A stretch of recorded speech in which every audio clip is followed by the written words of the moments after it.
May bagong low pressure area o LPA na nabuo sa loob ng Philippine Area of Responsibility.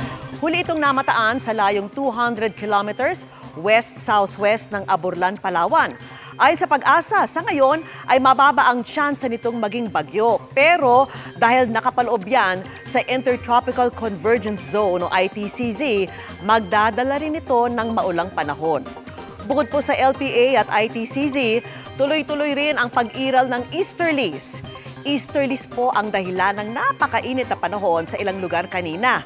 Ang pinakamataas na heat index ngayong araw ay pumalo sa 47 degrees Celsius.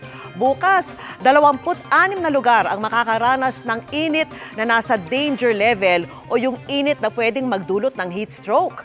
46 degrees Celsius ang pinakamataas na posibleng maitala. Sa Metro Manila, abot ang init sa 41 degrees Celsius. Pero kahit maalinsangan, may tsansa pa rin ng thunderstorms sa hapon o sa gabi. Mataas din ang tsansa ng ulan sa iba pang bahagi ng bansa base sa datos ng Metro Weather. Umaga pa lang, may mga pag-ulan na sa Southern Luzon, Visayas at Mindanao. Mas titindi pa ang mga pag-ulan sa hapon. Malawakan at malalakas na pag-ulan yan, kaya maging alerto dahil malaki pa rin ang banta ng baha o landslide, lalo na po sa Mindanao na ilang araw ng inuulan at may ilan pang lugar na lubog na sa baha.